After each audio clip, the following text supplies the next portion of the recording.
বন্ধুরা, আজকের আমাদের একটা সুন্দর রেসিপি হচ্ছে কাশ্মীরের আলুর দম। দেখছেন আমরা মিক্সচার মেশিনে কাজু বাদাম, আদা, কাঁচা লঙ্কা, পোস্ত এই সমস্ত দিয়ে নিয়ে তা আমরা পেস্ট করে নেব। বন্ধুরা, দেখতেই পাচ্ছেন আমরা প্রথমে কড়াতে তেল দিলাম। তো কাশ্মীর আলুর দম বানানোর সময় কি কি দিতে হবে দেখতেই পাচ্ছেন, সবই বলে দিচ্ছি। পরিমাণ মতন ওতে তেলেতে একটু ঘি দিয়ে দিলাম, তারপরে তেজপাতা দিলাম, গোটা এলাচ ও গরম মশলা গোটা। এরপরে আমরা ভাবানো সেদ্ধ করা আলুটাকে দিয়ে দিলাম, হালকা একটু সেদ্ধ করে নিয়েছিলাম আলুটা দিয়ে নাড়াচাড়া করছি। হালকা একটু চিনি দিয়ে দিলাম, পরিমাণ মতন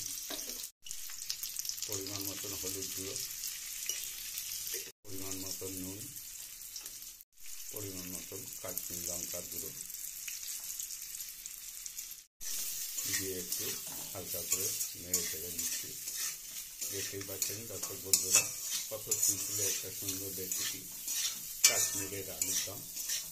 এরপরে আমাদের আগেই বলেছি মিক্সারে বেটে রাখা মশলাগুলো দিয়ে দেওয়া হচ্ছে।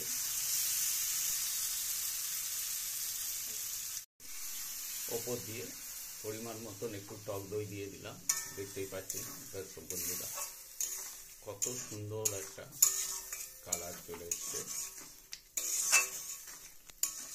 আপনারা ঘরে বসেই বানাতে পারবেন সুন্দর একটা রেসিপি কাশ্মীরের আলুর দম। এরপরে পরিমাণ মতন জিরের গুঁড়ো, পরিমাণ মতন ধনের গুঁড়ো, দেখতেই পাচ্ছেন ওপর দিয়ে একটু দিয়ে দিলাম। দেখতেই পাচ্ছেন আলুর দমটা এবার আস্তে আস্তে একটু তেল ছেড়েছে। এরপরে আমরা জলটা ঢেলে দেবো, ওপর দিয়ে জলটা দিয়ে দিচ্ছি। এরপরে আমরা ওপর দিয়ে কাশ্মীরের কাস্তুরি মেথি ওপর দিয়ে ছড়িয়ে দিলাম। এরপরে গরম মশলা হালকা করে দিয়ে দিলাম। দেখতেই পাচ্ছেন দর্শক বন্ধুরা, কত সুন্দরভাবে একটা সুন্দর রেসিপি কাশ্মীর আলুর দম আমাদের হয়ে গেছে।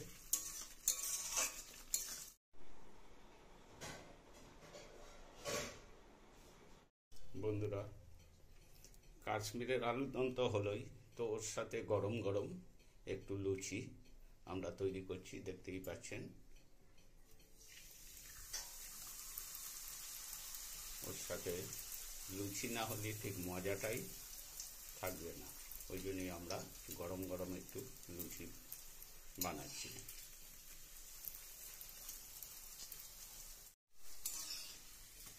দেখতেই পাচ্ছেন বন্ধুরা, আমাদের লুচি মোটামুটি হয়ে যাচ্ছে।